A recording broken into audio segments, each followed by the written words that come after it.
and royal biographer Angela Levin.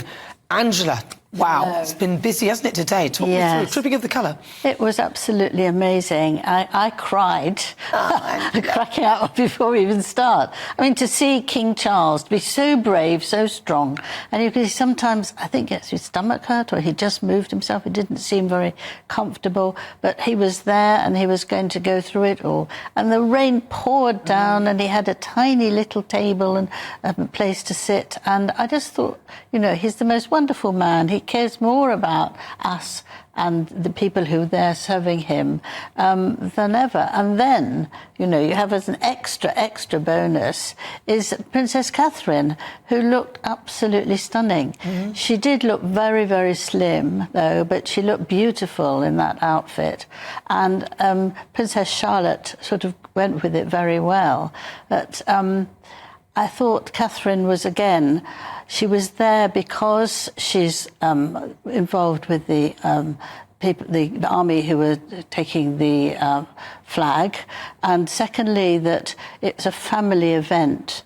And I was thinking before, who would sit with the 3 children, because it's always her, and how would it wouldn't work because William is on the horse. And I thought she's doing that for the family, and she looked stunning.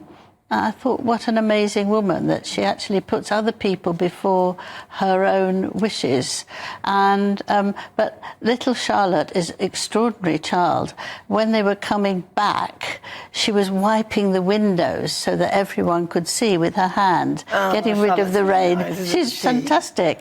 And then she was waving both sides. She was having a great time. And she looked after Louis. She told him off when he was doing a little jig at one point, and when he wasn't sitting properly, and she kept calling him to order, and it was absolutely hilarious. And I think she was doing that on her mother's behalf, so that her mother can be there. And she adores her mother, so she just really wants to help out. And George is fine; he just sat there. But I thought it was very moving to see them as a family again. What was interesting on the balcony was that it wasn't a big.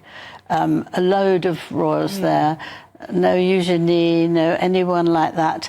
And there were 9 and 3 children, which is very small. But I thought that that's probably because they don't want to get too close to too many people, because Catherine and Charles are too vulnerable, and they would be there. And it was just lovely to see them actually again there, but they decided not to have. Some people thought it would be everybody. I thought he would have a lot more people there, but they didn't, and that was fine. And the other thing that actually got my heart was that Prince William and Princess Anne and Prince Edward were getting completely drenched.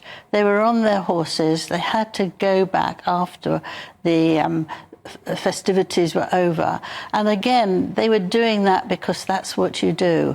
And I thought, we're jolly lucky in this country to have a royal family who will put themselves out like that and really do their very best for the nation. And how brilliantly all the military were. Every second it was absolutely right, and nobody would put a foot wrong. Very, very amazing, very moving. Very moving indeed. I've got to say, it was lovely, wasn't it? Yes. And all the pomp and ceremony. No one does it better than us. No, nobody ever does, and that's why our royal family is the one that's most popular. And I do have to say, and just a couple of words, that Meghan introduced some raspberry jam and some dog's biscuits just an hour before.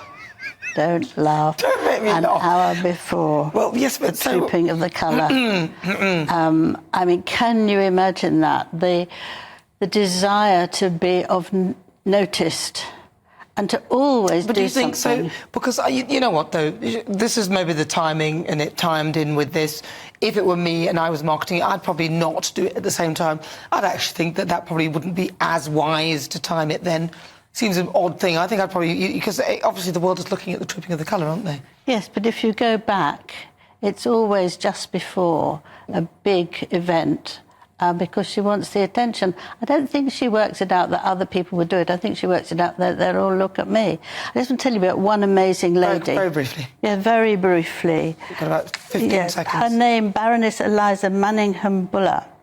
She's going to be the first Chancellor of the Order of the Garter, which will be on Monday, and the first female since 1475 to be made Chancellor of the Order of Garter. Well She's done. 75, bless and I her think that's very good. She ran the MI5, and she's now doing that. And to 11. Congratulations. Well done to her. And to